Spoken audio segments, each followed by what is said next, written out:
So bright I can't really see what I'm filming. It heads down to a swamp. I've gotten recordings here before, both audio and video.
I'm back off the zoom, so helps with the stabilization. This doesn't have built-in stabilization, this old Canon. So I gotta get another camera.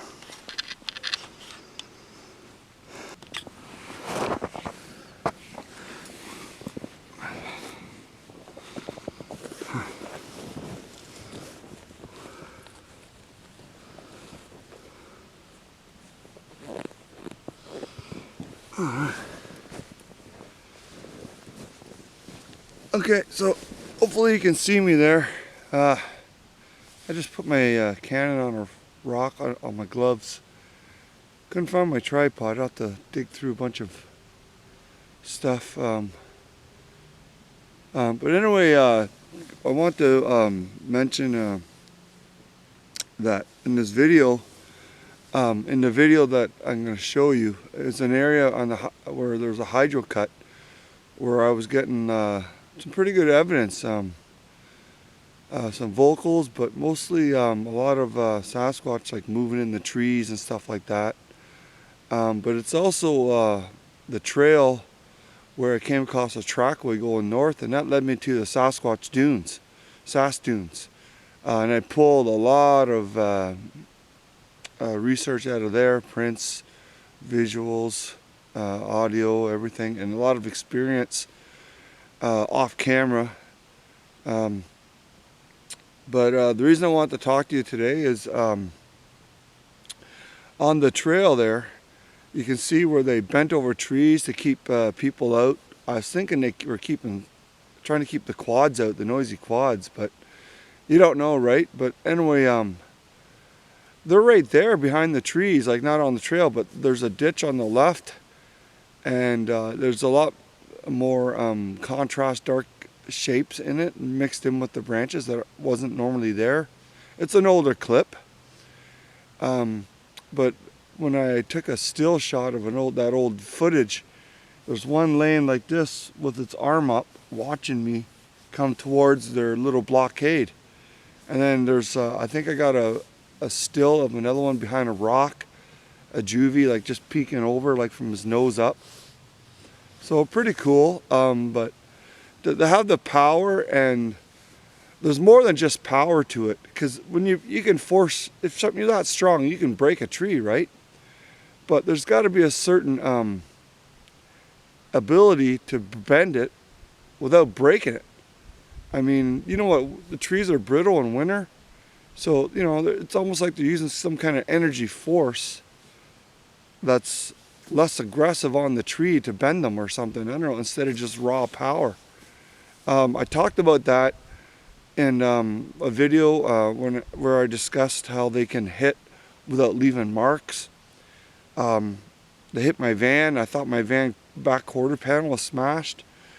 Barely dust, not even the dust was disturbed maybe a bit. The They pounded on the side of my house, shook the whole house.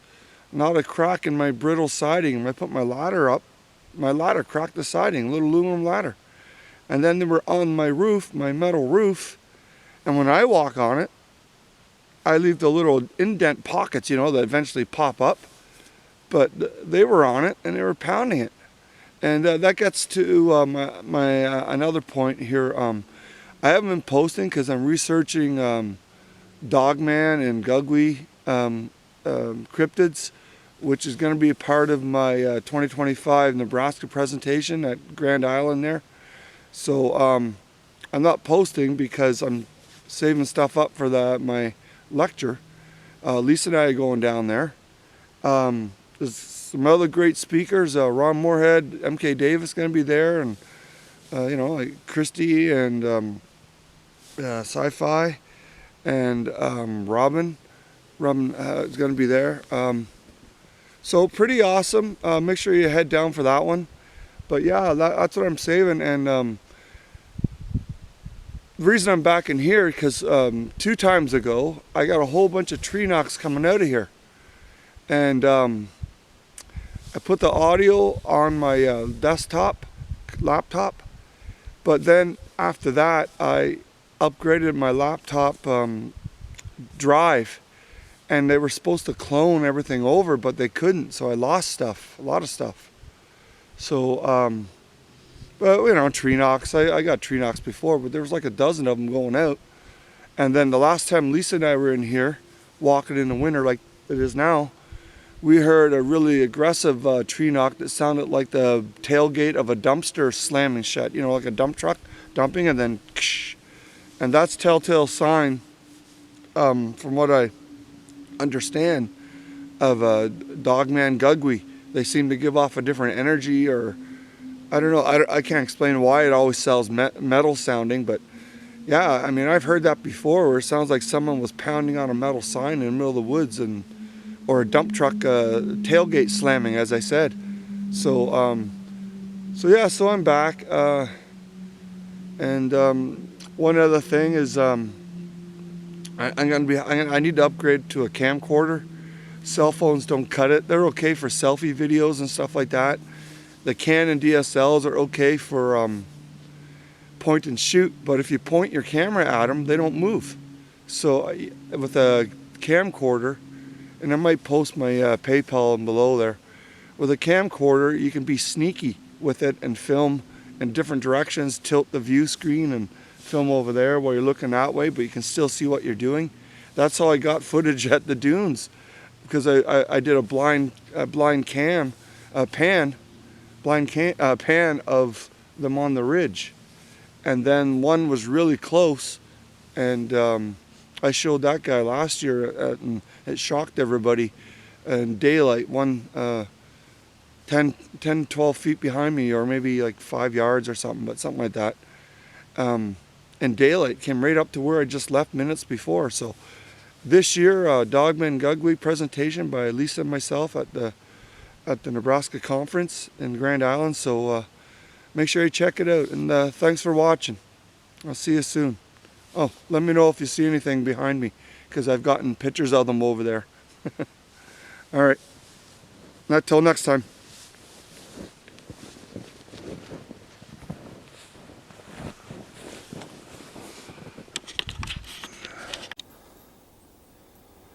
Okay, this is interesting.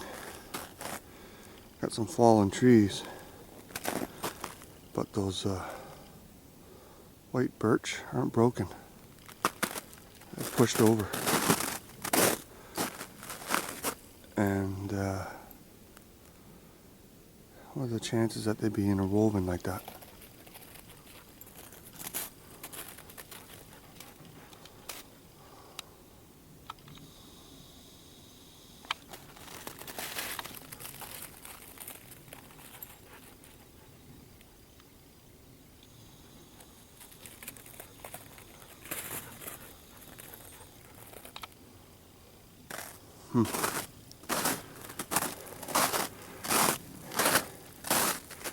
Hey, that one's natural.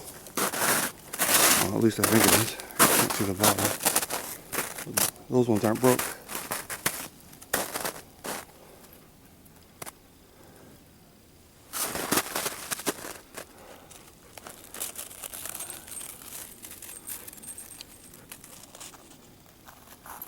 Sam's on the job again.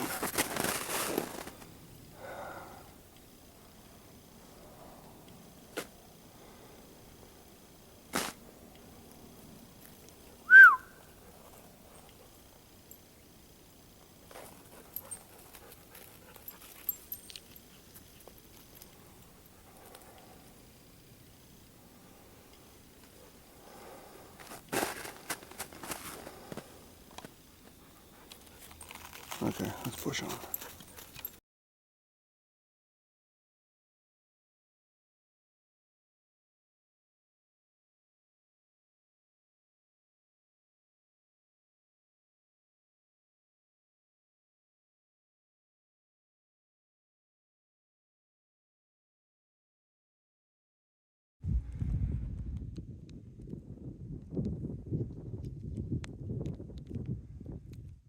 Waters.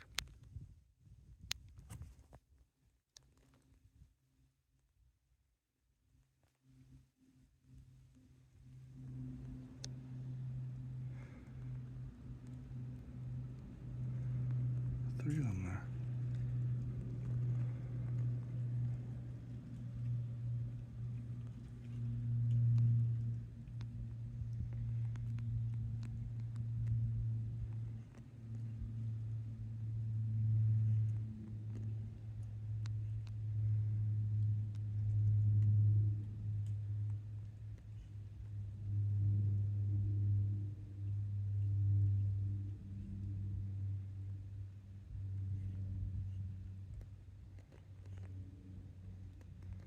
Last time I was out, I seen a fisher.